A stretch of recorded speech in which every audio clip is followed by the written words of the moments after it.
ऐसा एक ऐसा शब्द जो दुनिया चलाता है।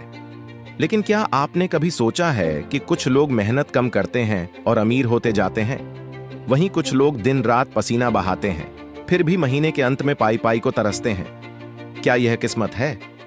नहीं, यह एक विज्ञान है। इसे फाइनेंशियल इंटेलिजेंस कहते हैं। आज हम रॉबर्ट कियोसाकी की कालजयी किताब रिच डैड पुअर डैड की गहराइयों में उतरेंगे। अगले 25 मिनट आपकी सोच की दिशा बदल देंगे।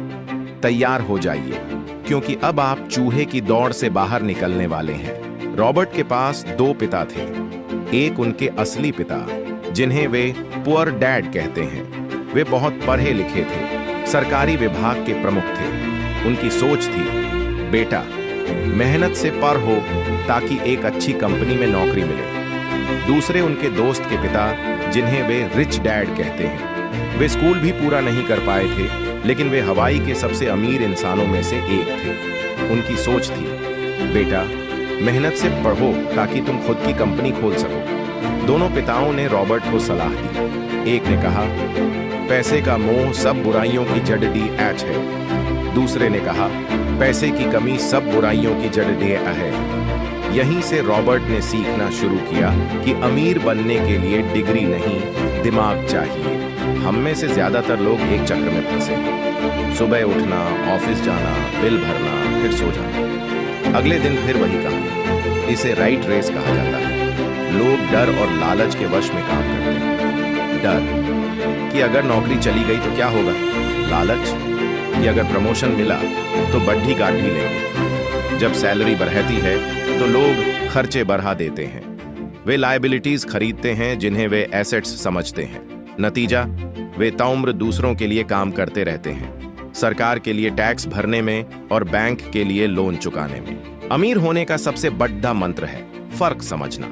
एसेट और लायबिलिटी के बीच का अंतर। साधारण शब्दों में, एसेट वह है जो आपकी जेब में पैसा डालता है, जैसे रेंटल प्रॉपर्टी, स्टॉक्स, रॉयल्टी या आपका अपना बिजनेस। लायबिलिटी वह है जो आपकी जेब से पैसा निकालती है, जैसे आपकी कार की EMI, क्रेडिट कार्ड बिल या आपका अपना घर। हाँ, आपने सही सुना, आपका अपना घर एक लायबिलिटी है, क्योंकि वह आपकी जेब से टैक्स, मेंटेनेंस और लोन के रूप में पैसे निकालता है। अमीर लोग एसेट्स जमा करते हैं, गरीब लोग लायबिलिटीज जमा करते हैं और उन्हें एसेट्स मान लेते हैं। अमीर लोग पैसे के लिए काम नहीं करते, वे पैसे से अपने लिए काम करवाते हैं। रिच डैड कहते थे, जब आप कहते हैं मैं इसे नहीं खरीद सकता, तो आपका दिमाग काम करना बंद कर देता है। लेकिन जब आप पूछते हैं मैं इसे कैसे खरीद सकता हूं, तो आपका दिमाग रास्ते खोजने लगता है। यह एक मानसिक कसरत है।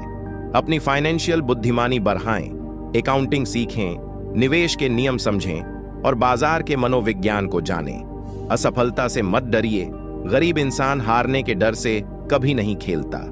अमीर इंसान जानता है कि हारना जीतने की प्रक्रिया का ही हिस्सा है।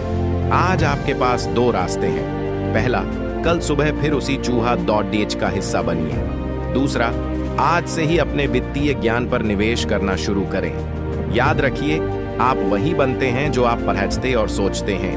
पैसे का गुलाम मत बनिए, पैसे का मालिक बनिए। दौलत का रास्ता कठिन है, लेकिन आजादी की कीमत इससे कहीं ज्यादा है। आज का यह सबक आपके नए जीवन की शुरुआत हो सकता है। फैसला आपका है।